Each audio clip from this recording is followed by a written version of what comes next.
Bonjour les amis, et voilà, on est en direct, ça y est, il est 21 heures et puis je suis chez moi et je vous attends tranquillement pour pouvoir parler de muscler son cerveau d'en haut. La deuxième étape, après essayer de gérer sa colère. Voilà.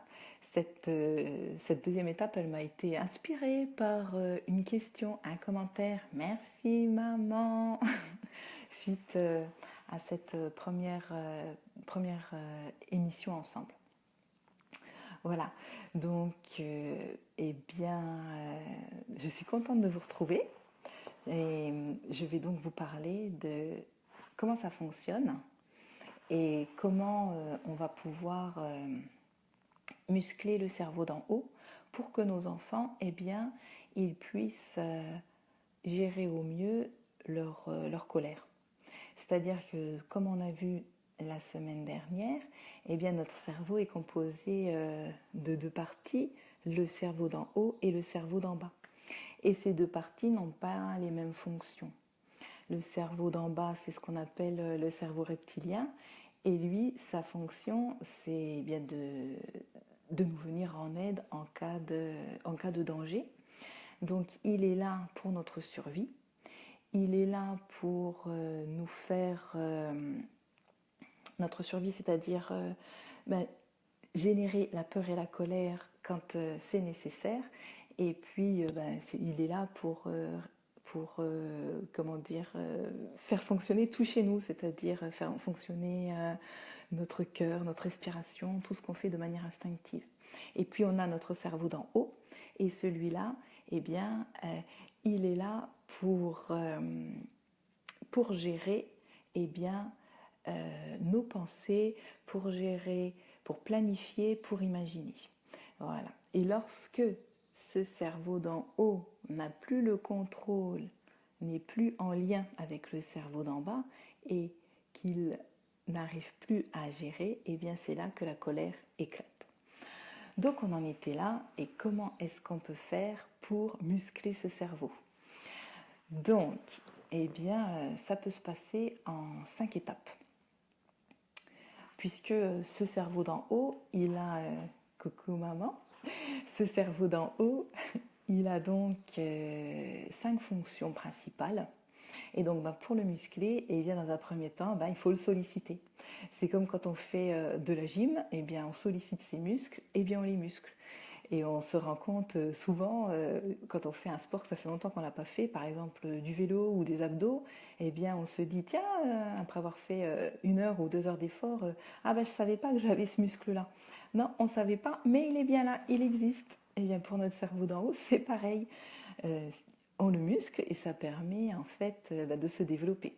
Et il est là présent chez tout le monde, et tout le monde peut l'utiliser, et tout le monde est en mesure de l'utiliser.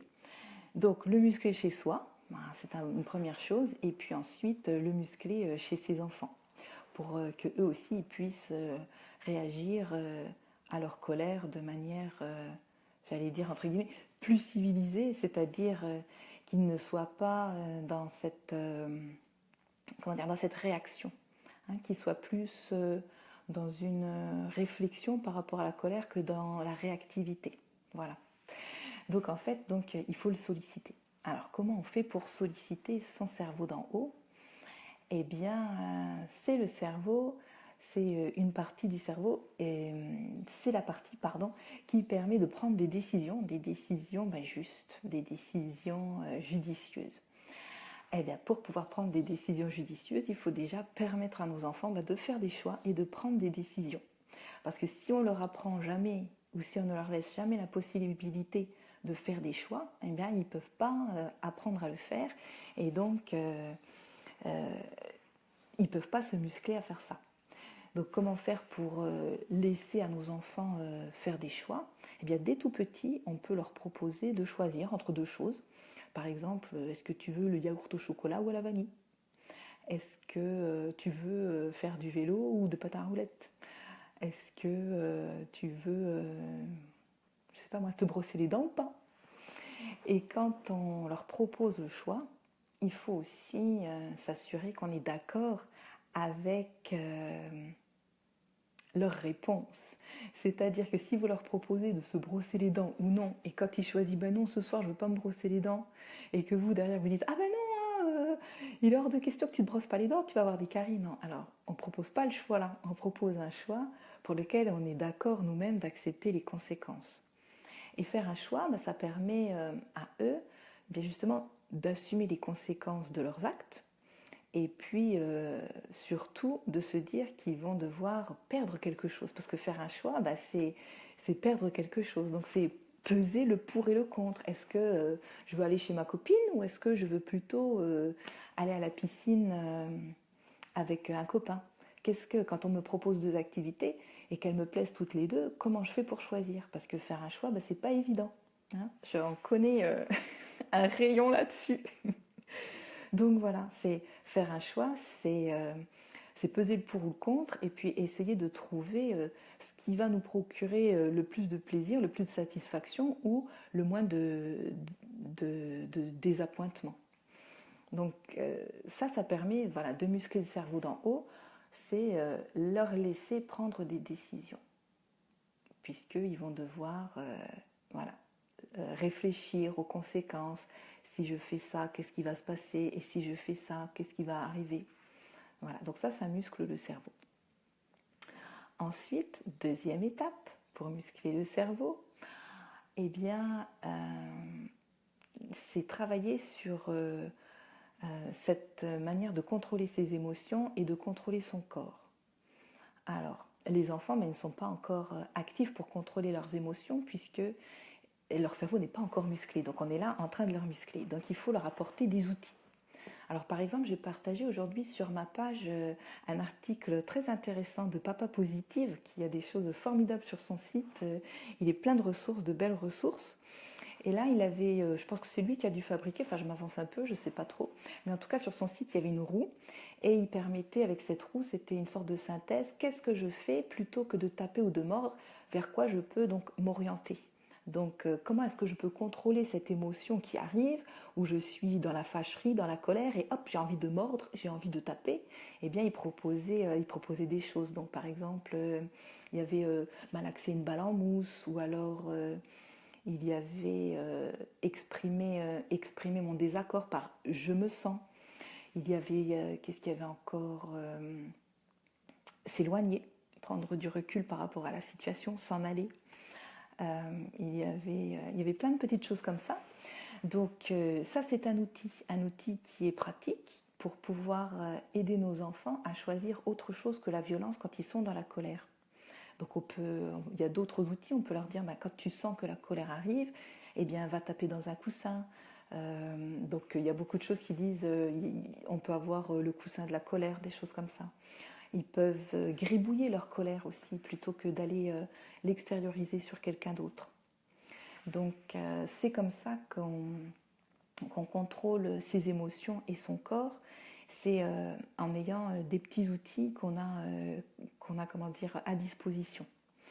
Et puis à un moment donné, c'est aussi prendre du recul sur ce qu'on fait, donc sentir que cette émotion arrive, pouvoir la détecter pour se dire tiens, ça y est, c'est de la colère et que cette colère va me faire faire un geste malheureux.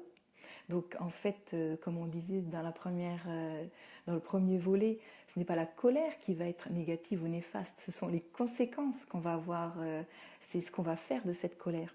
Donc il faut que le cerveau se muscle pour qu'on puisse s'arrêter quand on sent la colère qui vient et qu'on sent le geste qui arrive, pour s'arrêter et se dire ah là attention, je suis dans ma colère, je vais faire un geste, eh bien je ne peux pas le faire sur l'autre puisque je n'ai pas à avoir de la violence et je n'ai pas à l'agresser, eh bien je ne peux pas le faire sur l'autre, donc il faut que je fasse autre chose. Donc là voilà, les petits outils qu'on peut leur apporter. Donc allez voir, comme je l'ai dit sur Papa Positive, il a plein de choses, donc j'ai partagé aujourd'hui sur ma page, voilà, donc cet outil qui était très intéressant. Bonjour Marie-Agnès, contente de te voir. Donc ça c'était la deuxième étape. Donc première étape, aider nos enfants à prendre des décisions, leur apprendre à prendre des décisions. Deuxième étape, les aider à contrôler leurs émotions et leur corps. Quand ils sentent qu'ils sont dans l'émotion et qu'ils sont dans l'action, eh bien qu'ils puissent prendre du recul par rapport à ça. Troisième étape, apprendre à se connaître. Donc là aussi, le cerveau d'en haut, c'est lui qui nous permet donc de nous connaître. Donc si j'apprends à me connaître, je le muscle. Donc apprendre à se connaître, qu'est-ce que ça veut dire? Déjà, quand je commence à apprendre à connaître mes émotions, je commence à apprendre à me connaître parce que mes émotions font partie de moi. Donc je peux là aussi dire, tiens, quand je sais que je suis triste, que j'ai de la tristesse, quand je sais que j'ai de la colère, quand je sais que j'ai de la joie, quand je sais que j'ai du dégoût, et bien tout ça, ça permet de me connaître. Et puis apprendre à se connaître, c'est aussi connaître ses qualités, ses défauts. Donc pour cela, on peut faire des petits jeux avec eux en leur demandant, tiens, qu'est-ce que tu aimes chez toi? Qu'est-ce que tu n'aimes pas chez toi? Donc les premières fois où on leur pose ces questions-là, ils sont quand même très étonnés parce qu'ils ne comprennent pas trop chez moi, qu'est-ce que c'est chez moi dans ma maison? Non, non, chez toi dans ta maison intérieure, dans ton corps à toi. Qu'est-ce que tu aimes? Qu'est-ce que tu aimes chez toi? Alors eux, ils ne vont pas tout de suite trouver les mots pour désigner leurs caractéristiques, mais ils vont pouvoir dire que ce qu'ils aiment. Donc par exemple, moi j'aime rigoler. Ah ben voilà, tu aimes partager la joie, tu aimes faire rire les autres, tu aimes partager ce bonheur que tu as en toi. Ou ils vont pouvoir dire, moi j'aime bien être avec les autres, j'aime bien rendre service. Eh bien alors tu es généreux et tu aimes être en contact, tu aimes tu aimes partager. Donc essayez de leur donner des caractéristiques. Mais attention, sans les enfermer dans des étiquettes, parce qu'en fait, être généreux, c'est pas, je veux dire, ça résume pas la personne, c'est une partie. C'est j'aime avoir des comportements généreux. Et c'est pas parce qu'on est généreux une fois qu'on va être généreux tout le temps. Hein. C'est pas parce qu'on a été qu'on a eu un comportement violent envers quelqu'un qu'on va l'avoir tout le temps. Donc voilà, c'est apprendre à se connaître. C'est aussi en leur posant des questions, en leur demandant, par exemple, qu'est-ce qui t'a décidé à faire ce choix? Quand ils ont un choix crucial à faire et puis que finalement ils ont fait le choix et qu'ils ont décidé, je vais voir plutôt ma copine plutôt que d'aller à la piscine avec un tel. Alors qu'est-ce qui fait que tu as fait ce choix? Qu'est-ce qui t'a décidé finalement? Pour permettre de revenir sur l'action, et ça va leur permettre à eux de développer leur cerveau et de pouvoir réfléchir et se poser et se dire oui, je l'ai fait parce que j'ai choisi, parce qu'il y avait telle conséquence et que cette conséquence-là me plaît plus, ou que cette conséquence-là, elle m'apporte moins de désagréments. Voilà. Donc apprendre à se connaître, ou alors apprendre à se connaître, comme je disais, c'est aussi connaître ses émotions. Donc que ressens-tu? Là maintenant, qu'est-ce que tu ressens dans ton corps? Eh bien je ressens, ça tord mes intestins, je suis fâchée, ça me met du chaud dans le cœur. Vous voyez, ça leur permet aussi de se concentrer sur eux et de pouvoir chercher au fond d'eux ce qu'ils sont et ce qu'ils ressentent. Voilà. On peut aussi leur demander, quand par exemple s'ils ont échoué à quelque chose ou s'ils ne sont pas contents d'eux pour une action quelle qu'elle soit, leur dire d'après toi, qu'est-ce qui fait que tu n'es pas réussi? Qu'est-ce qui fait que là, tu n'es pas content de toi? Voilà, ça leur permet aussi d'apprendre à se connaître. Donc ça, c'était la troisième étape. Quatrième étape, pour muscler son cerveau d'en haut et pouvoir permettre de réagir le plus sereinement à notre colère, c'est travailler son empathie. C'est-à-dire que l'empathie, on l'a tous aussi, puisqu'elle est présente en nous. Et bien, c'est la développer ou ne pas la perdre. Hein. C'est vraiment faire en sorte qu'elle soit là avec nous et qu'on puisse l'utiliser. Donc l'empathie, c'est, pour ceux qui ne connaissent pas, l'empathie, c'est l'émotion qu'on a quand on regarde les autres. C'est-à-dire pouvoir partager avec l'autre l'émotion que l'autre ressent, ressentir l'émotion que lui aussi il a. Donc c'est comme ça, c'est ça l'empathie. Et comment je développe mon empathie, ou comment je développe l'empathie chez mon enfant? Eh bien là aussi c'est tout simple, c'est en leur demandant qu'est-ce qu'ils ressentent eux quand ils voient une situation. Quand ils voient par exemple une situation qui peut les étonner ou les horrifier, eh bien toi, qu'est-ce que tu penses que cette dame ressent? Par exemple, c'est déjà arrivé, moi, qu'on soit dans un magasin, puis qu'il y ait un bébé qui pleure, et Raphaël, il me dit, mais pourquoi il pleure, le bébé? Et ben, je lui dis, bah, à ton avis, pourquoi il pleure? Et donc là, lui, il va se mettre à la place de ce bébé, puis il va me dire, bah, parce que ceci, parce que cela, et puis voilà. Et donc, il va se poser la question, mais qu'est-ce qui peut faire pleurer ce bébé? Qu'est-ce qui... Il a faim, il voudrait que sa maman le porte dans les bras, voilà. Et donc là, ils se mettent à la place de l'autre et ils développent ainsi leur empathie. Ou alors, s'ils se trouvent devant une situation qui les rend tristes, bien, à ton avis, qu'est-ce qui fait que cette personne est triste? Qu'est-ce qui fait que cette personne est heureuse aussi? S'il voit quelqu'un sourire et rigoler, à ton avis, qu'est-ce qui fait qu'elle rigole autant? Pourquoi elle est aussi heureuse? Et à eux, voilà, d'essayer de voir quelles sont, les raisons pour lesquelles ils pourraient donc être tout heureux. Et puis ça développe leur empathie parce qu'en fait, ils vont se mettre à la place de l'autre et ils vont essayer de trouver des réponses pour les autres. Et ça aussi, ça développe notre cerveau d'en haut. Donc nous aussi, on peut le faire, voilà, se mettre à la place des autres et essayer de ressentir leurs émotions, leurs sentiments, parce que ça peut être des fois double, ça peut être, comment dire, étonnant, ça peut être imbriqué, compliqué. On n'a pas, les émotions sont pas toujours simples et puis fluides. Donc voilà, pour essayer de comprendre, de se mettre à la place des autres, pour essayer de comprendre ce qui est compliqué pour eux ou ce qui est heureux pour eux. Et donc cinquième étape et dernière, c'est travailler sur la moralité. Parce que là aussi, la moralité, le siège de la moralité, c'est dans le cerveau d'en haut. Alors la moralité, eh bien, c'est déjà en étant un exemple nous-mêmes. C'est-à-dire que si on dit à notre enfant, eh bien, par exemple, dis bonjour, dis merci, sois poli, soyons un exemple nous-mêmes, puisque comme ça, ils apprennent jamais aussi bien la moralité qu'en la voyant faire, grâce à leur neurones miroir. Et donc voilà, donc en incarnant, en étant la moralité qu'on veut que nos enfants aient. Donc si on leur dit oui c'est bien de partager, d'être généreux, soyons nous-mêmes généreux et partageons nous-mêmes pour montrer à nos enfants qu'effectivement on incarne cette moralité.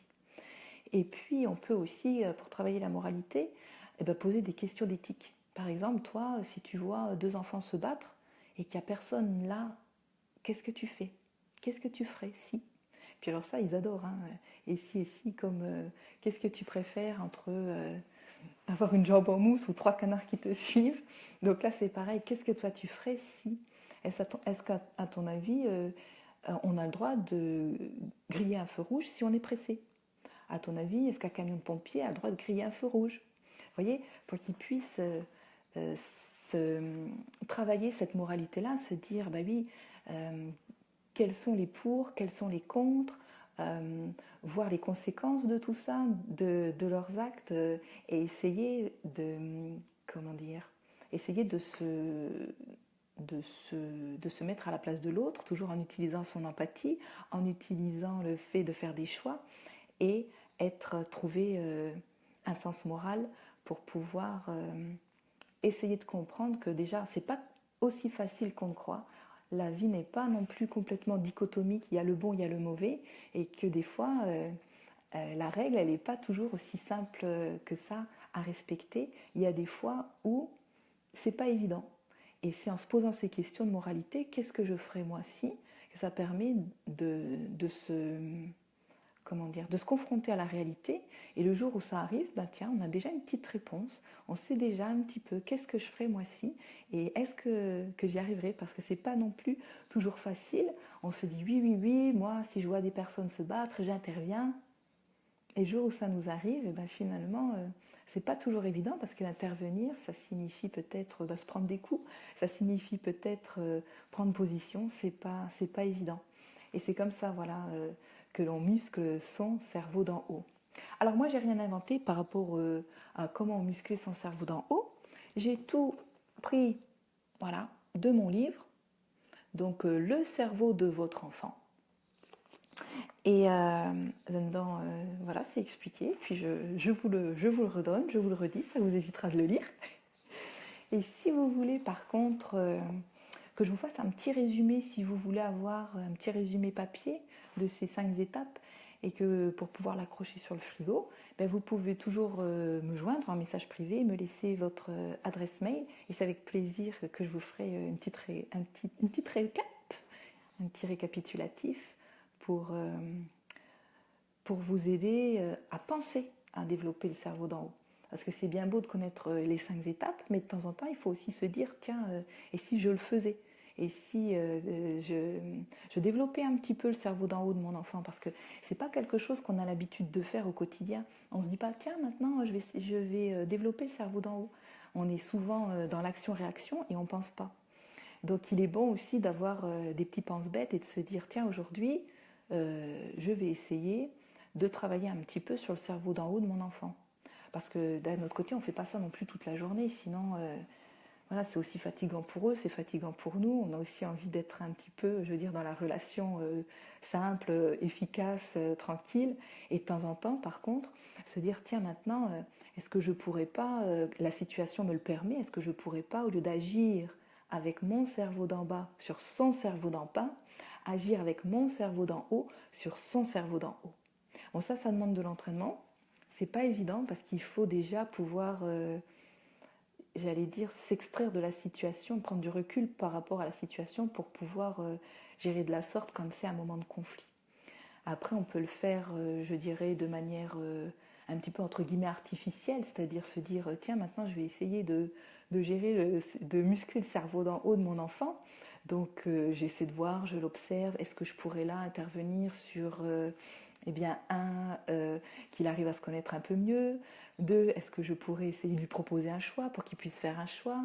Est-ce que je pourrais développer un petit peu son empathie aujourd'hui? Est-ce que je pourrais lui proposer une question de moralité? Voilà, comme à table par exemple, on peut très bien dire, bah, tiens, aujourd'hui, est-ce que j'ai une question à vous poser? Qu'est-ce que vous feriez si? Et puis là, bah, quand on est plusieurs, la discussion s'engage. Quand il y a plusieurs enfants, ce qui est intéressant aussi, c'est que les enfants vont se répondre l'un l'autre. Ils vont dire, bah non, moi je veux pas comme ça, bah si, moi j'aimerais comme ça. Oui, mais moi j'interviens pas parce que j'ai pas envie de me faire mal, j'ai pas envie de me prendre un coup. Et puis l'autre de répondre, bah si, parce que on peut quand même pas laisser les gens se battre. Et puis peut-être un dire, ouais, mais moi si je me sens pas assez fort, je peux appeler quelqu'un de plus fort qui pourra m'aider. Enfin voilà, la discussion peut s'engager. Et puis là, eh bien finalement, les cerveaux d'en haut vont se muscler de manière familiale. Donc ça peut être aussi comme ça, sous forme de jeu. Et, euh, et voilà, donc apprendre à se connaître aussi, avoir un petit jeu. Moi, j'ai fabriqué là, pour ma classe des petites cartes. Donc de temps en temps, on tire une carte et une des cartes, c'est justement qu'est-ce que j'aime chez moi. Voilà, donc on peut aussi fabriquer comme ça des jeux et se dire, bah, tiens, aujourd'hui, si on jouait au jeu de je muscle mon cerveau, ou alors si aujourd'hui on jouait au jeu de la bienveillance, et puis on tire la carte et hop, allez, on y va, qu'est-ce que j'aime chez moi, et on essaie de trouver ce qu'on aime chez soi. Et on peut aussi faire qu'est-ce que tu aimes chez l'autre. Comme ça permet aussi de se rendre compte que les gens nous trouvent des qualités et pas toujours que des défauts, parce qu'on a souvent tendance à donner les défauts des gens et peu de fois les qualités. Donc ça permet voilà, de pouvoir positiver aussi et d'être positif et de montrer à nos enfants qu'on a aussi une image positive d'eux. Voilà. Donc je ne sais pas si vous avez des questions par rapport à ça. C'était un peu théorique, bien entendu. Je ne sais pas si j'ai été assez pratique, si j'ai vulgarisé. J'espère que vous avez compris. Et j'espère que vous allez essayer de mettre en pratique parce que ce n'est pas quelque chose qui se fait en 2 jours, ce n'est pas quelque chose qui se fait en 2 minutes. C'est un travail de longue haleine. Comme je disais dans la première vidéo, notre cerveau il atteint sa maturité à 25 ans. Donc voilà, on a encore du boulot. Je veux dire, quand on a un enfant, un tout petit ou même un ado, le cerveau, il n'est pas encore formé tout à fait. Et ce qu'il y a de bien avec le cerveau, c'est que les chercheurs se sont rendus compte qu'il a une certaine plasticité. C'est-à-dire que c'est pas parce qu'à 25 ans, le cerveau d'en haut n'a pas été musclé qu'il ne pourra jamais se muscler. Et si on a cette formidable, cette formidable opportunité, c'est que ce cerveau, eh bien, il peut se muscler à tous les âges. Voilà. Moi, je pense que je l'ai musclé au fur et à mesure. Je pense que ça fait 5 ans que je le muscle de plus en plus. Et je suis contente voilà, de l'utiliser et de voir qu'effectivement, il m'apporte plein de... Ah, hello, il est... Alors, je vois que David me met une petite question, alors j'arrête, je la lis. Euh, Est-il envisageable de mettre en place une certaine routine qui puisse s'inscrire dans la vie de tous les jours sans que ce soit une contrainte ou que ça demande un effort contre nature? Ah, un effort contre nature.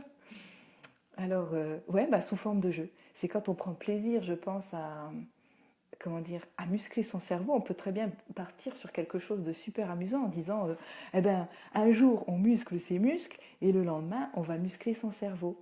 Et donc, on peut très bien se dire, hop, on fait un petit jeu tous ensemble. Je sais que toi, David, t'aimes bien les jeux, t'aimes bien faire le jeu de la connaissance, hein, tu me disais, avec ta famille. Eh ben, tu pourrais lancer le jeu de je muscle mon cerveau, et puis à toi de dire, allez, attention, aujourd'hui, chacun donne une qualité, ou chacun se donne un défaut. Comme ça, on apprend à se connaître. Après, tu peux dire, ben, on va essayer, tu peux toi proposer une situation de moralité.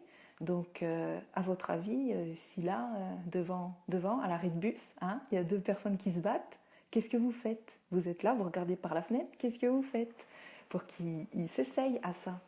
Après, en ce qui concerne, par exemple, euh, donc apprendre à connaître ses émotions, eh bien, quand on voit ses enfants, là, à ce moment-là, dans l'émotion, lui dire qu'est-ce que tu ressens quand il n'arrive pas à la verbaliser, ou la verbaliser pour lui. Je vois que tu es en colère, je vois que tu es triste, je vois que tu es heureux aujourd'hui. Ça aussi, c'est important. Pas toujours que les émotions négatives, aussi les émotions positives. Je vois que tu es super en joie.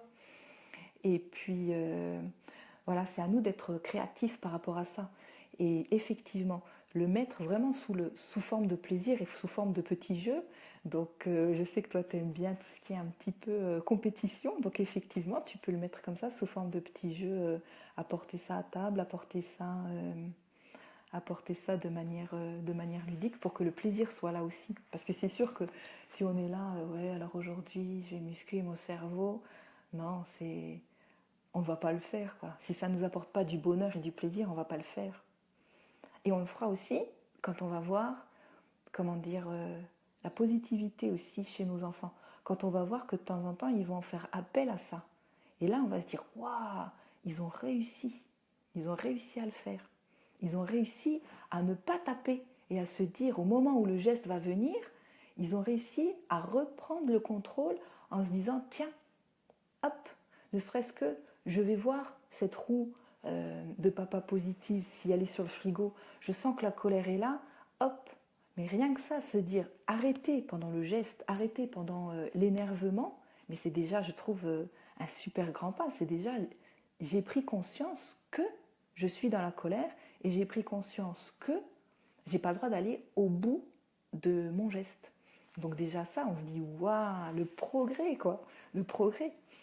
Et se dire, au lieu d'aller dans le geste, tu peux, bah dis, j'ai envie de te taper, j'ai vraiment envie de te taper. On a le droit de le dire aussi. Enfin, moi, je pense qu'on a le droit de le dire quand on est vraiment dans la colère. On a le droit, enfin, de dire, j'ai vraiment envie de te taper, mais là, je le fais pas parce que j'ai pas envie de te faire de mal. Mais ma colère, elle est là. J'ai de la colère et je veux pas te la donner à toi. Je veux pas te la donner à toi. Elle est à moi. C'est ma colère à moi. Je veux pas te la transformer en méchanceté pour toi. Donc, je vais d'abord calmer ma colère et après, on essaie de voir ce qu'il en est par rapport à ce qui m'a mis dans la colère, quel besoin n'a pas été résolu, n'a pas été entendu pour que ça me mette dans la colère. Ouh, je diverge. Mais bon, quand je parle de ça, j'adore. Voilà. Donc, moi, je pense que par le jeu, on arrive à faire plein de choses et puis voilà. Donc, j'espère que j'ai répondu à ta question, David. Et je sais qu'on en reparlera ensemble. Mais merci pour la question parce qu'effectivement, ça permet vraiment de dire que tout ça, c'est pas être. Enfin, comment dire? C'est sérieux, Mais si on ne se prend pas au sérieux et qu'on arrive à faire tout ça dans le plaisir, eh bien on va réussir à apprendre parce que l'apprentissage, il se fait énormément dans le plaisir. Et même au sein, surtout au sein de notre famille, surtout dans des choses qui sont un petit peu rébarbatives, c'est quand le plaisir est là, quand le bonheur est là, et ben en plus on n'a même pas l'impression d'apprendre, mais on apprend. Voilà. Et se rendre compte aussi que finalement, eh bien, ses frères, ses sœurs, son papa, sa maman, on les aime et on n'a pas envie de leur faire du mal. Et quand la colère, elle est là et qu'on a ce geste d'agressivité qui arrive, eh bien, quand on va au bout de ce geste, finalement, on ressent, je pense, enfin moi personnellement, toujours de la culpabilité. Et cette culpabilité-là nous fait comprendre que eh bien, ce geste-là, il n'est pas approprié. La culpabilité, il n'est pas approprié. Donc, ben, si j'ai fait le geste, que je suis quand même allée au bout de mon action, eh bien, j'ai le droit de m'excuser, j'ai le droit d'aller voir et de dire, écoute là, ben, j'ai pas réussi. J'ai pas réussi. Et ma colère, je n'ai pas réussi à la gérer, j'ai pas réussi à faire quelque chose avec, et je suis allée au bout, je t'ai fait mal, c'est pas ce que j'ai voulu faire. J'aurais aimé faire autrement, mais là, sur le coup là, j'y suis pas arrivée. Et on peut aussi expliquer justement aux enfants que le cerveau, ça se muscle, en leur expliquant donc voilà l'histoire du cerveau dans le poing. Donc ça, les enfants, ils le comprennent, hein, puisque finalement c'est le cerveau qui est imagé, on peut leur dire, là c'est l'endroit du cerveau reptilien, le cerveau d'en bas, le cerveau où il y a ta colère, et ici c'est la partie du cerveau qui va te permettre de maîtriser ta colère. Et quand ton cerveau d'en bas il prend toute la place, que ton amygdale est enflammé et que ton cerveau d'en haut il n'est pas assez musclé parce que tu es tout petit toi encore et que celui-là il n'est pas encore assez musclé pour revenir et retrouver ton calme, et bien c'est là que tu tapes ton frère ou ta sœur. C'est là que tu vas te rouler par terre. C'est là que tu es en difficulté. Et moi, ce que je vais t'apprendre, justement, en musclant ton cerveau par nos petits jeux, eh bien, c'est justement que ton cerveau, il puisse revenir là, revenir et apaiser. Et après, bien entendu, on peut parler de ta colère. Parce que si tu as été en colère, c'est bien qu'il y a quelque chose qui t'a déplu. Donc on a le droit aussi d'en parler et on a le droit de trouver une solution pour que la vie de famille soit la plus sereine possible. Voilà. Moi j'aime ça, la vie de famille sereine. Et ce que j'aime aussi finalement, c'est la vie de famille sereine. Pour moi, c'est pas non plus une vie de famille complètement plate où il se passe rien. Non, justement, quand il y a des choses qu'on peut, comment dire, échanger, eh bien c'est là où on apprend. C'est quand on va être dans le conflit finalement, parce que c'est là où on va apprendre eh bien, à gérer nos émotions, nos besoins, et, à entrer en, comment dire, en relation avec les autres. Et c'est là où on va être dans l'apprentissage, parce que je le vis dans ma famille, et dans ma famille, je peux vivre plein de choses, puisque c'est un lieu qui est sécure pour moi. Je peux vivre plein de choses, je peux apprendre plein de choses, je peux expérimenter plein de choses, et je sais que j'ai l'amour de mon papa et de ma maman, et je sais que j'ai aussi l'amour de mes frères et de mes sœurs, et qu'après, quand j'ai vécu ça, ben, je peux revenir dessus, et je peux essayer de poser ça, de parler de tout ça, et d'être le plus, voilà, le plus clair possible pour que ce soit entendu par tout le monde et pour que tout le monde puisse grandir dans ces différentes situations de conflit. Parce que c'est ça aussi, pour moi, l'éducation différente, l'éducation positive. C'est pas ne plus avoir de conflit, c'est pas ne plus avoir de colère, mais c'est justement utiliser ces moments de conflit, de colère, pour apprendre quelque chose, pour apprendre à, eh bien, à gérer autrement que par la punition, pour apprendre à gérer euh, les autres en se gérant nous-mêmes. D'abord, je me gère moi et après, je gère les autres.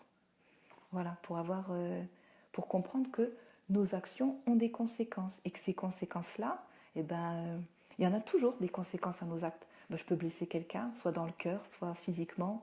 Je peux me faire rejeter parce que j'ai eu un comportement qui va pas être très agréable.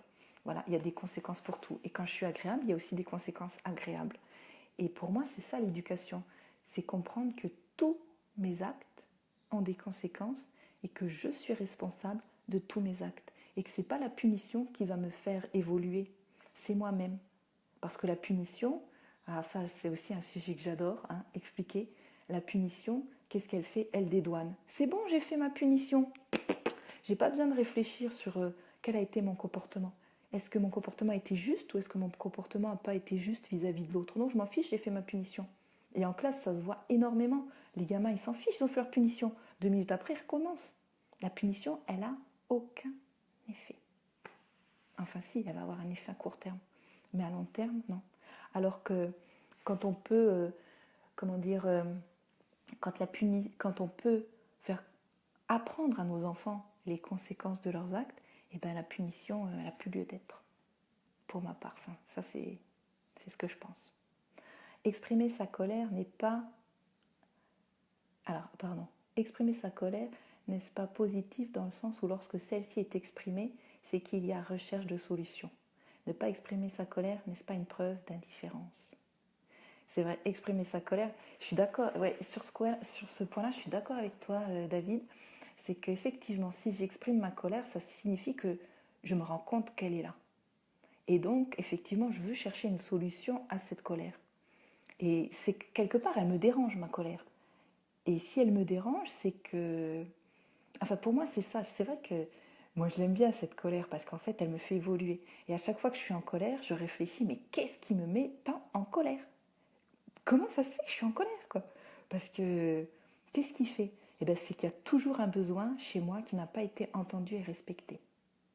Après, ne pas exprimer sa colère, est-ce une preuve d'indifférence? Je pense pas. Je pense que ne pas exprimer sa colère, beaucoup d'entre nous, bonsoir Lise, beaucoup d'entre nous, par rapport à la colère, on n'a pas... Enfin, moi, c'est comme ça que j'ai été élevée. T'as pas le droit de faire des colères. Tu dois être une gentille fille. Et ta colère, on ne veut pas l'entendre. Bah ouais. Donc en fait, on a été habitué à ne pas l'entendre, à ne pas l'écouter, à mettre des couvercles dessus, à bien l'étouffer. Et bah oui, c'est comme une cocotte minute, hein. Je l'étouffe. Ok, tu l'étouffes. Un jour, ça sort. Et il y a des gens, même cette colère-là, en fait, ils savent même pas qu'ils en ont de la colère. Mais ils en ont. Et ça, je pense que pour eux, c'est encore plus compliqué, quoi. Parce que, voilà, moi, comme je dis toujours, moi, je préfère quelqu'un qui va éclater en colère, sans passer à l'acte, bien sûr, mais qui va le dire, qui va tempêter, et qui va la colère, elle va être là, elle va tempêter. Je préfère quelqu'un qui va tempêter dans sa colère, elle va exploser. Bon, d'accord, c'est bon, on a compris. Hein, t'es en colère, et bien allons-y, on peut en parler, quoi. Une fois que la colère est passée, eh bien parlons-en et essayons effectivement, comme tu dis, de trouver une solution. Et la solution, elle se trouve dans les besoins qui n'ont pas été entendus, toujours. Parce que la colère, elle est là, voilà, pour, euh, pour nous alerter de quelque chose. Il y a quelque chose qui n'a pas été entendu chez toi. Je suis justement en train de réfléchir aujourd'hui. Je pensais à ça aujourd'hui justement. C'est des fois aussi on va utiliser, mais je ferai une vidéo là-dessus sur comment on utilise sa colère. À quoi elle nous sert notre colère? Comment on l'utilise? Des fois aussi la colère, elle est là pour nous aider à passer à l'acte. Ça, je ferai une autre vidéo là-dessus. Donc, pour ceux qui viennent d'arriver, alors j'ai déjà présenté les étapes pour muscler le cerveau. Et là, j'étais en train de répondre un petit peu aux questions. Donc, je vais quand même vous faire un récapitulatif. Donc, pour vous dire que muscler son cerveau d'en haut, ça revient finalement à l'utiliser. Et l'utiliser, ça revient à gérer les 5 grands domaines du cerveau d'en haut, c'est-à-dire apprendre à se connaître, connaître ses émotions, son corps, savoir faire des choix, savoir développer son empathie, développer la moralité, l'éthique. Et puis le 5e, alors que j'ai oublié, voilà, je le recherche, apprendre à se connaître, bien entendu. Voilà, donc cette vidéo, je vais la remettre elle sera remise en ligne, donc vous pourrez la réécouter. Et voilà, et pour pouvoir savoir comment on fait. Donc si vous avez encore des questions, moi je veux bien y répondre, j'adore ça. Ça me permet d'être un peu interactif, parce que là toute seule à discuter, à faire mon monologue, c'est pas toujours évident. C'est pas un exercice facile, le Facebook Live, mais finalement, ça permet de toucher des gens, voilà, tranquillement chez eux, à la maison, et de pouvoir parler de cette émotion qui n'est pas toujours évidente, parce que c'est vrai que la colère, finalement, on en parle, on est un peu honteux. Enfin, je sais pas, moi, c'est ce que je ressens, c'est que les gens, ils ont honte d'être en colère, parce que c'est ce qu'on nous a appris, d'avoir honte d'être en colère. Il n'y a pas besoin d'avoir honte d'être en colère. La colère, c'est une émotion comme toutes les autres. Elle est là pour nous apprendre des choses sur nous. Et quand on suit notre colère, on arrive à enlever des couches, des couches, des couches, des couches, des couches et des couches. Et voilà. Ah, merci Francine. Merci pour ce joli commentaire. J'espère que j'ai été, comment dire, claire. Parce que c'est pas évident, c'est pas évident, c'est un peu théorique quand même aujourd'hui. Voilà. Mais voilà, la colère, c'est vraiment quelque chose qui me passionne, moi. Parce que elle m'habite énormément. Et encore aujourd'hui, non, c'était hier, les enfants à l'école, je me suis mise en colère et puis je leur dis, mais euh, je reviens dessus et puis les enfants ils disent oui, ben, je leur dis qu'est-ce que vous avez appris aujourd'hui? Qu'il ne faut pas mettre la maîtresse en colère. J'ai rigolé, j'ai dit ça, vous pourrez jamais. Je vous pourrez jamais ne pas me mettre en colère. C'est pas possible de ne pas me mettre en colère. Bonjour Olivier, on ne se connaît pas, mais je suis enchantée de vous voir aujourd'hui à ce Facebook Live avec moi. Donc je suis en train de répondre aux questions comme je le disais. Donc bonjour, bonjour. Je ne sais pas si vous venez d'arriver ou si vous avez déjà vu. Et si vous n'avez pas vu, ben, je le remettrai en replay. Voilà. Donc oui, je leur dis, vous n'arriverez pas à ne jamais me mettre en colère. C'est parce que la colère, c'est ma colère. C'est pas... Enfin, je ne demande pas à ce que vous ne me mettiez plus en colère. Moi, je suis en colère, voilà. Je suis en colère, je suis en colère. C'est ma colère. Et c'est à moi de la gérer. Et ce que vous faites, ça me met en colère, mais ça ne mettrait peut-être pas quelqu'un d'autre en colère. Voilà. Alors, question de Mélia, ma fille de 11 ans, qui regarde avec moi. Comment je fais pour gérer ma colère quand j'ai envie de taper mon frère? Ah, c'est dur ça, hein. Un petit frère, un grand frère, enfin, c'est la même chose. Comment faire? Eh bien, quand tu sens, Mélia, d'après moi, que la colère, elle est là, tu l'exprimes. Mais tu l'exprimes pas en tapant ton frère. Si tu as envie de taper, va taper autre chose. Alors, maman, elle peut te mettre un coussin de la colère. Si tu as besoin de taper, je sais pas, tu as peut-être quelque chose chez toi, un punching ball. Va taper dans un punching ball. Ne tape pas ton frère. Toi-même, tu sais que tu n'as pas envie de le taper, tu n'as pas envie de le faire souffrir, mais tu ne sais pas comment faire. Eh bien, éloigne-toi de lui. Mets les mains dans les poches. Hein. Moi, quand je suis en classe et que je suis en colère contre les enfants et que je ne peux pas m'éloigner, c'est dur. Eh bien, tu mets les mains dans les poches, tu souffles un bon coup.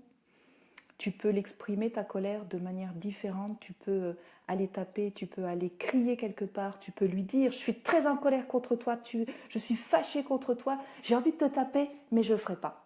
Et des fois, rien que ça, voilà. Je lui ai dit que j'ai envie de le faire, mais je ne le ferai pas.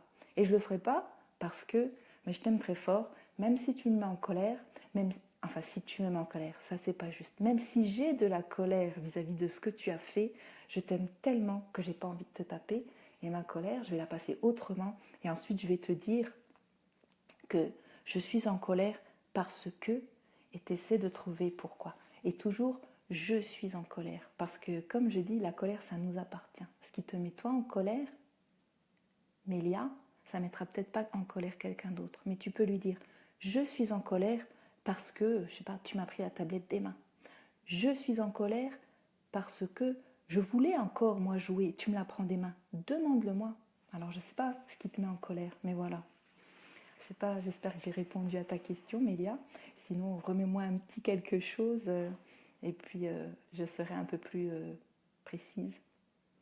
Il faut exprimer ses émotions, cela nous permet de rester rationnel et de ne pas être submergé. Je suis d'accord avec toi, David. Oui, ça permet de ne pas être submergé, mais c'est vrai. Parce que... Ah, bonjour Christiane, je t'embrasse, ça fait longtemps qu'on ne s'est pas vu. Oui, exprimer ses émotions, cela nous permet de rester rationnel et de ne pas être submergé. Je suis bien d'accord parce que eh bien, exprimer ses émotions, c'est déjà les reconnaître et c'est déjà se connaître et c'est déjà muscler son cerveau d'en haut. Exactement. Dire quelle émotion on a à ce moment-là. Ouais. Et c'est effectivement, une fois que je l'ai dit, déjà mon cerveau, il s'apaise. Une fois que j'ai nommé l'émotion, mon cerveau déjà, il s'apaise. Voilà, c'est bon, elle a reconnu. Maintenant, qu'est-ce qu'elle va faire? Qu'est-ce qu'il va faire avec ça? Ça, c'est une autre étape. Mais oui, effectivement, je suis entièrement d'accord avec toi.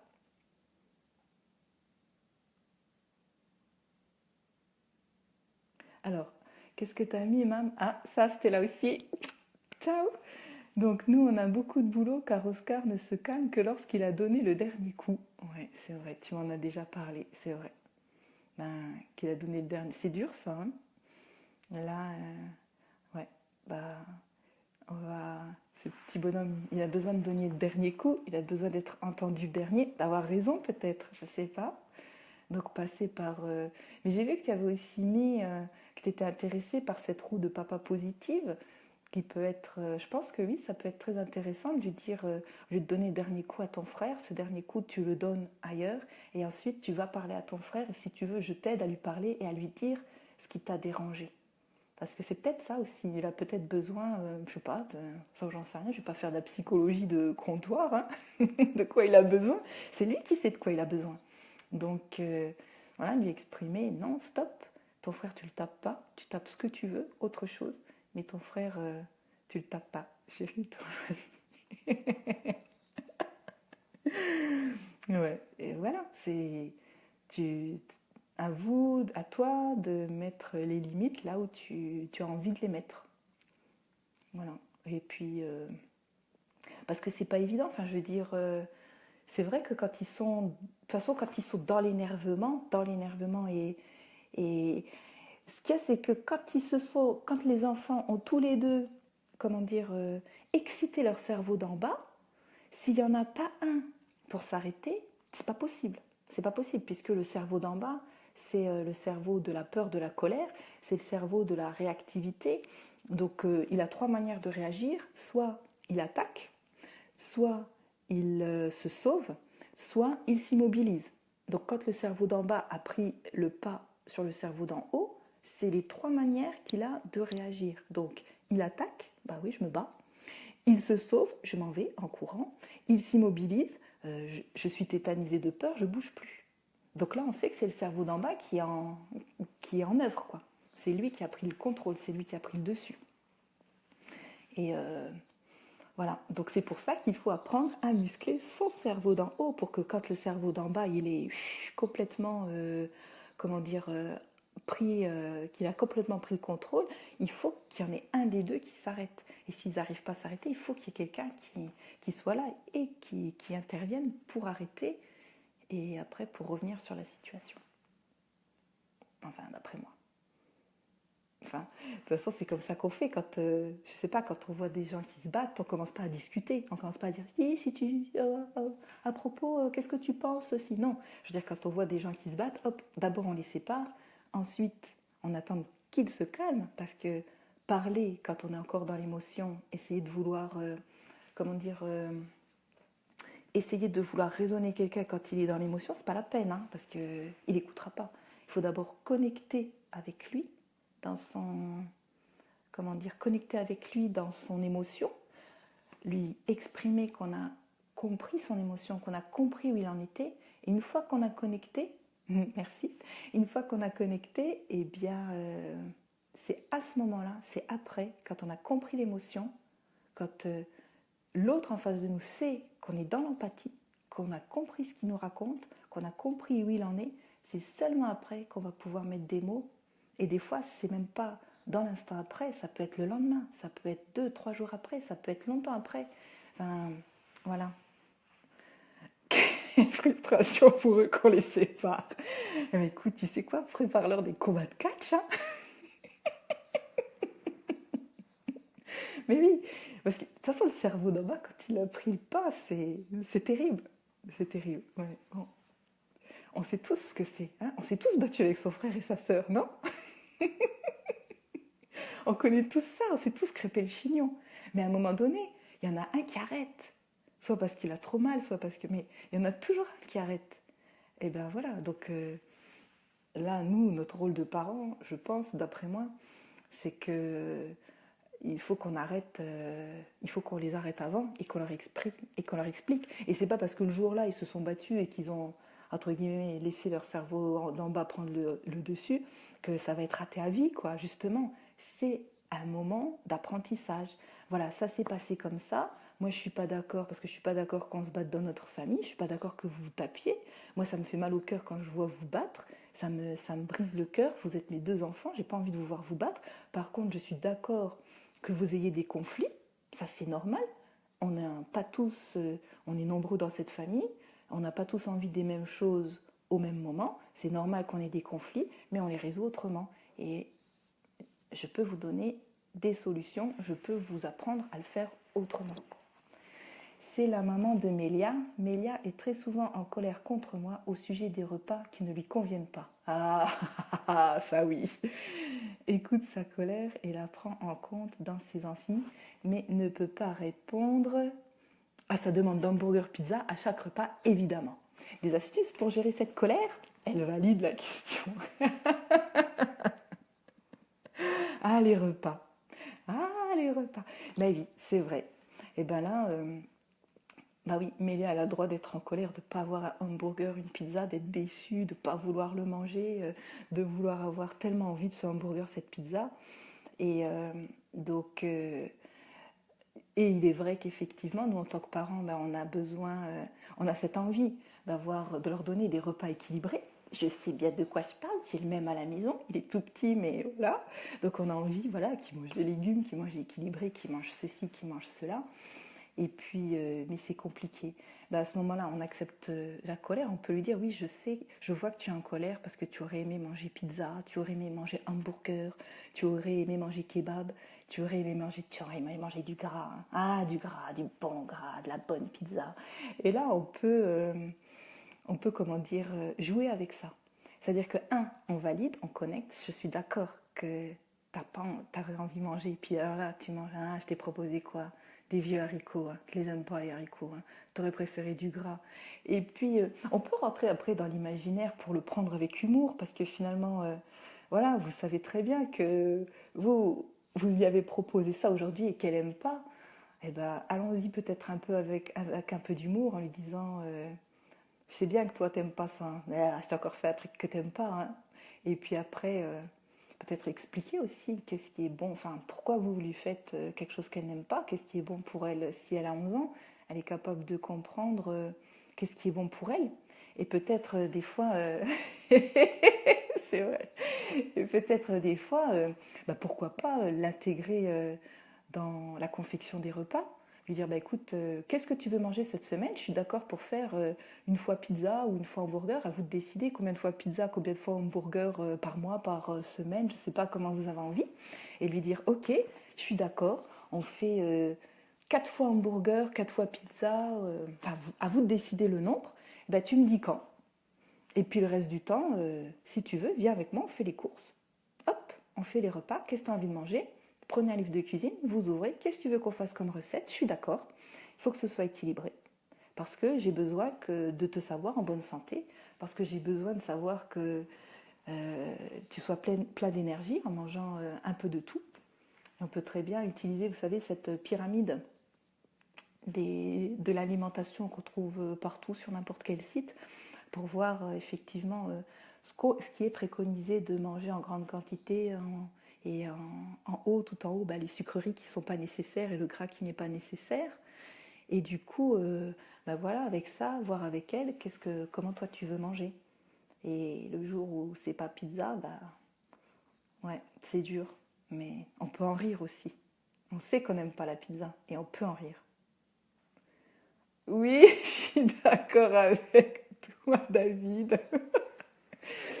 Quand j'étais en train de le dire, j'y pense. Aujourd'hui, je suis en train de faire une leçon sur l'alimentation en classe avec les enfants. Et il y a un truc, voilà, les trucs basiques et tout. Ça me dérange parce qu'en fait, chaque famille a sa manière de manger. C'est-à-dire qu'il y a des gens qui vont être végétariens et ils vont pas manger de viande, alors qu'on nous dit oui, il faut manger de la viande, il faut manger de la viande pour avoir les protéines. Là, moi, j'ai dû, enfin, voilà, ça aussi, c'est quelque chose qui est compliqué pour moi parce que bah ouais, chacun a son régime alimentaire. J'ai rencontré là récemment une personne qui mange que du gras parce que c'est son régime alimentaire, c'est un régime, elle me disait, c'est, ah, je ne connais plus le nom, c'est un nom. Et en fait, elle se sent très bien comme ça, elle a perdu 8 kilos en ne mangeant que du gras. Donc voilà, on en parlera. Oui, oui, merci David. Mais je suis d'accord avec toi, on parlera de ce sujet-là entre nous. Mais oui, effectivement, je suis. Merci d'avoir fait cette intervention parce que oui, ce qui est bon, ce qui est pas bon, c'est notre corps qui nous dit ce qui est bon, ce qui est pas bon. Maintenant, je suis d'accord avec vous, pizza tous les jours ou hamburger tous les jours. Voilà, c'est beaucoup de gras, mais il y a, voilà, moi je sais pas. Pour ça, mais c'est à vous de savoir ce que, en fonction de ce que vous avez envie, de bon pour votre enfant, avec les connaissances que vous avez en ce moment, eh bien, à vous de gérer avec elle les repas, peut-être, en disant, elle est capable de comprendre. Et puis peut-être, bah voilà, de décider aussi. Muscler son cerveau d'en haut en lui permettant eh bien, de prendre une décision sur les repas, sur ce qu'elle mange. Voilà, parce que ça sera aussi, c'est sa conséquence à elle aussi, c'est son corps, c'est elle qui peut voilà, prendre des décisions aussi. Parce qu'après, hein, quand on est tout seul chez soi à la maison, eh ben on mange ce qu'on veut quand on est adulte. Hein. Si j'ai envie de manger du saucisson tous les jours, je mange du saucisson tous les jours. Eh ouais. Donc voilà, c'est aussi ça, faire des choix. Et après, si j'ai envie de manger du chocolat tous les jours, hein, devant la télé, c'est bon. Donc voilà, après, voilà, c'est aussi ça, prendre ses responsabilités. Donc tant qu'ils sont petits, on essaie de leur inculquer nos valeurs de repas. Et après, voilà. Mais là, je m'éloigne. On n'est plus dans le sujet. Oui, c'est ça. Tu fonctionnes comme ça, Sabine? Super. Ouais.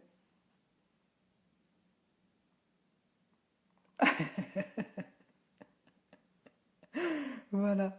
Donc, bah, moi, ouais, je suis super contente de faire ce live avec vous. Je vois que finalement, on dérive sur autre chose, mais c'est ça l'éducation. C'est aussi, on part d'un petit sujet, on part d'un sujet, puis on arrive sur d'autres choses qui nous passionnent et finalement qui nous questionnent tous. Parce que quand on regarde bien, on est tous intéressés par les mêmes choses. On a tous les mêmes soucis. Hein, le repas, le dodo. Hein, voilà, on en est tous au même point.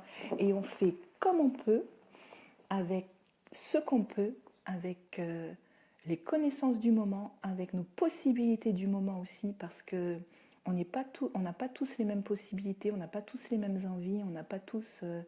Mais moi, je pense que ce qui est super important, ben, c'est d'être au clair avec soi-même et d'agir avec son cœur. Et là, j'ai fait un article que je vais publier, je pense, ce week-end, justement sur quelle éducation j'ai envie de donner, quelle éducation j'ai envie de donner, et, et ben l'éducation, quelle éducation choisir. Et bien finalement, l'éducation que je choisis, c'est l'éducation de mon cœur, c'est-à-dire celle qui me fait, quand je dois prendre une décision, eh bien, même pour nos enfants, écoutons notre cœur, c'est lui qui nous donnera la meilleure des solutions. On peut avoir lu tous les livres, on peut avoir écouté toutes les conférences, toutes les animations. La dernière des décisions, c'est nous qui la prenons, c'est nous qui sommes en, au quotidien avec nos enfants, c'est nous qui connaissons nos enfants le mieux. Et la seule des bonnes, enfin, des justes décisions, c'est la décision du cœur. C'est celle qui va nous faire dire, je suis fière de moi, cette décision-là, je la valide complètement, je suis d'accord avec ma décision. Et bien entendu, on s'aide d'outils, on s'outille, on s'aide de choses comme ça pour pouvoir, pour avoir moi je prends des outils pour me dire, tiens, j'utilise cet outil-là, mais en définitive, quand je dois choisir, eh bien, si l'outil me convient, je l'utilise, s'il ne me convient pas, je l'utilise pas. Et c'est mon cœur qui va me le dire, c'est parce que je vois que ça me réjouit, j'ai des résultats qui me conviennent. Et si le résultat ne me convient pas, ben, l'outil, je dis, il ne me plaît pas, il n'est pas pour moi, je le laisse de côté. Et voilà. Mais c'est ça, éduquer, enfin, vous le savez aussi, hein, il n'y a pas la solution, il y a juste des essais et des erreurs, et des essais et des erreurs. Et on se réajuste, toujours, toujours. Et tout change. Et vraiment, moi, je pense que quand on prend sa décision avec le cœur, comme toi tu le disais Sabine, eh ben, on ne peut pas nous en vouloir. Nos enfants, on pourra toujours leur expliquer, parce que bon, forcément, nos enfants ils viendront toujours nous dire oui, je suis pas content de toi parce que, et puis ils auront toujours des choses à nous reprocher. Mais si cette décision elle a été prise en tout état de cause, en toute connaissance de cause avec son cœur, et ben voilà, je l'ai prise parce que à ce moment-là, pour moi, c'est ce que je pensais être le meilleur pour toi, et je l'ai pris en tout état de cause.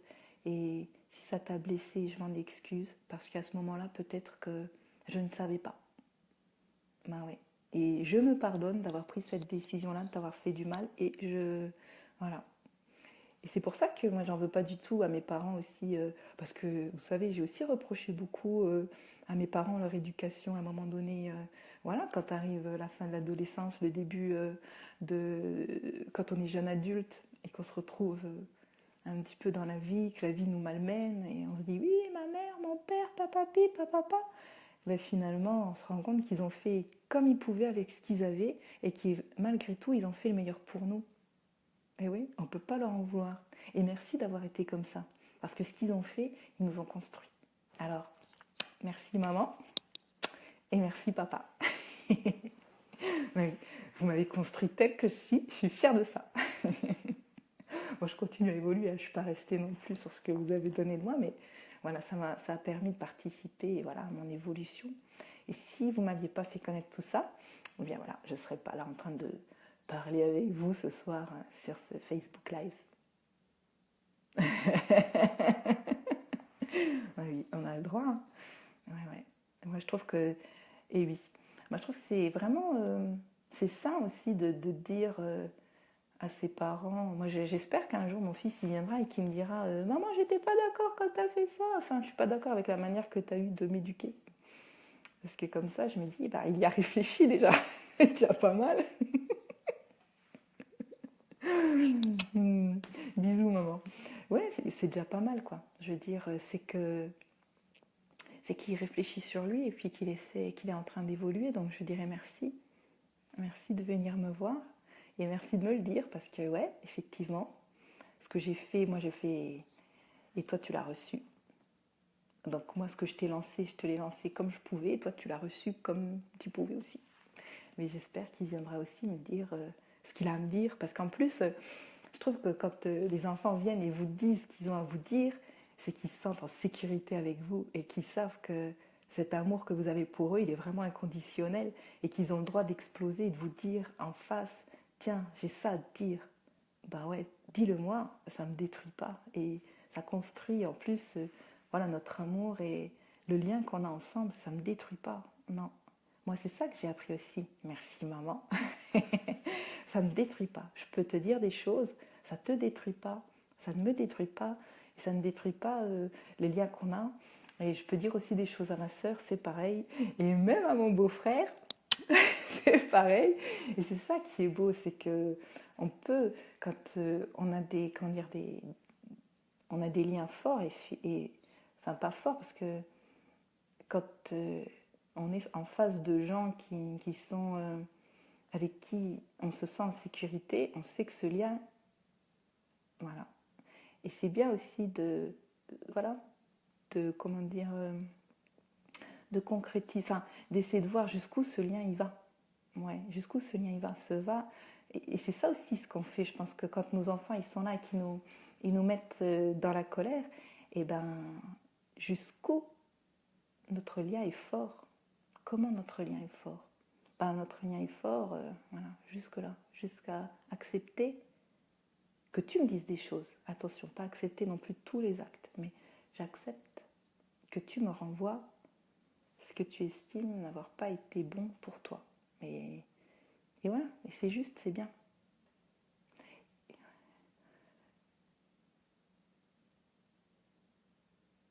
Ah ouais, oui, c'est ça. Et mais oui, Francine, vous aussi. Vous aussi, je vous aime. Et vous aussi, je peux vous dire plein de belles choses. Oui, c'est vrai. C'est magnifique de pouvoir en parler ainsi tant qu'on est en vie. Oui, ça c'est vrai. Parce que c'est toujours dommage, on attend toujours que les gens soient morts pour dire ah j'aurais dû, j'aurais pu. Mm. Alors que si on le fait, c'est clair que c'est pas agréable, hein. C'est vraiment pas agréable de se le.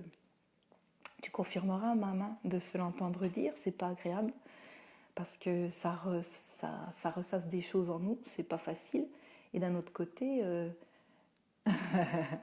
et d'un autre côté, c'est voilà, c'est ça permet de grandir.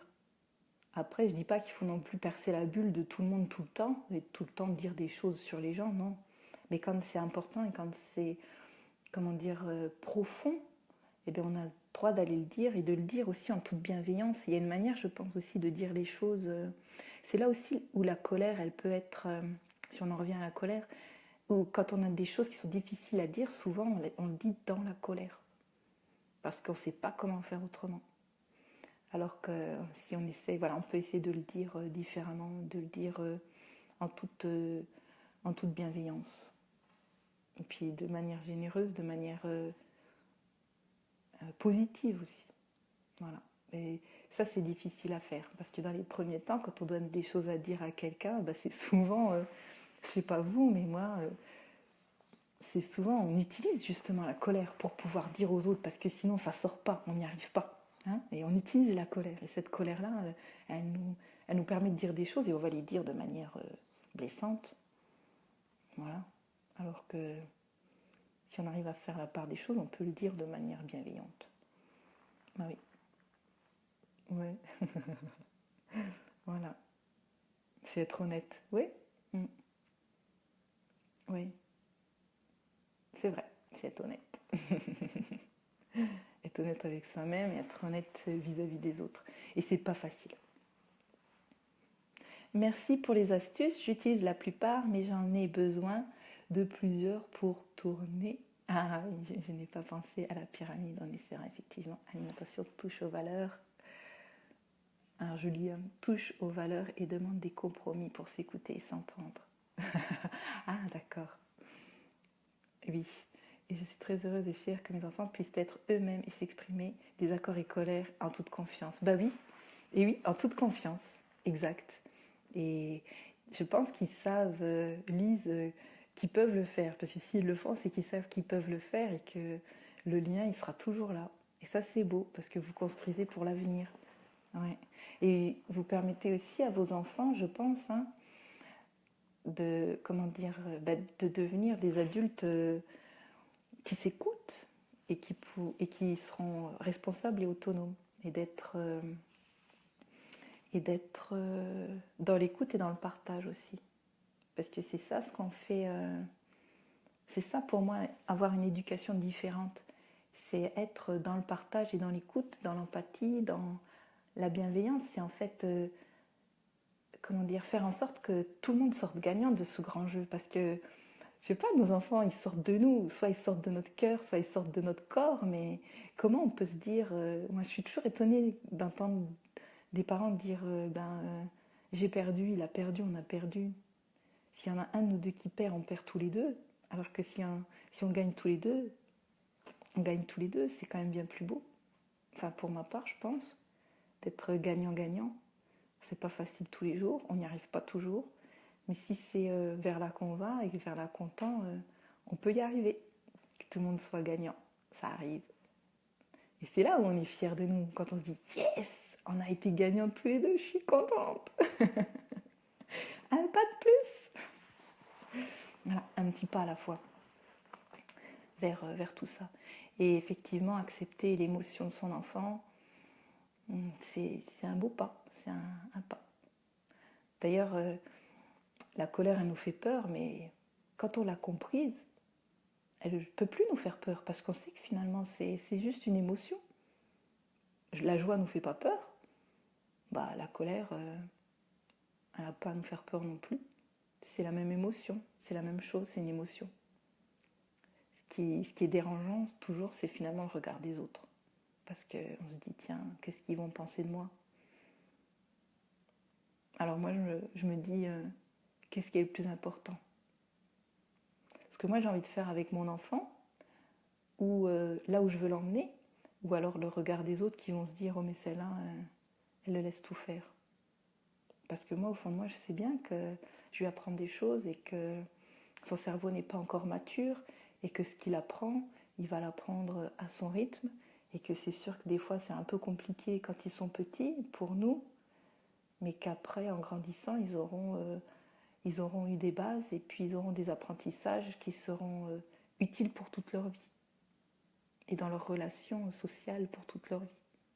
C'est pour ça que moi je suis rentrée dans ce genre d'éducation parce que c'est comment dire l'objectif qui m'intéresse. Alors je fais certainement des boulettes, hein, comme tout le monde. Je suis en apprentissage, comme tout le monde. Et c'est ce que je partage, c'est comment moi je fais, qu'est-ce que je réussis et puis qu'est-ce que je réussis moi. Mais j'ai vraiment envie de faire passer ce message-là parce que je pense que c'est primordial qu'on l'entende. C'est vraiment le message c'est le message moi que j'ai envie qu'il passe. C'est primordial qu'on entende que nos enfants sont des petites merveilles qui sont capables de plein de choses et qu'ils ont besoin d'être accompagnés et non pas sanctionnés. Ils ont besoin d'être accompagnés pour réveiller le meilleur qui est en eux. Voilà.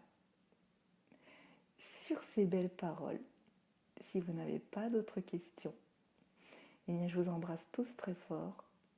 Je vous remercie d'avoir participé à ce Facebook Live, de l'avoir fait vivre, parce que j'ai adoré ce moment de questions-réponses. Et je vous remercie. Donc, je pense que la semaine prochaine, je ferai le 3e volet qui sera à quoi nous sert cette colère? Qu'est-ce qu'on fait de cette colère? Voilà. Et peut-être après, on verra en fonction des questions. Et pourquoi elle est là, cette colère? À quoi elle nous sert? Parce que si elle est là, c'est bien qu'elle sert à quelque chose. Oui. Donc, ce serait sympa qu'on réfléchisse ensemble. Je vous donnerai mes pistes à moi. Et si vous pouvez me faire partager vos pistes à vous, ce sera super. Eh bien, merci Lise.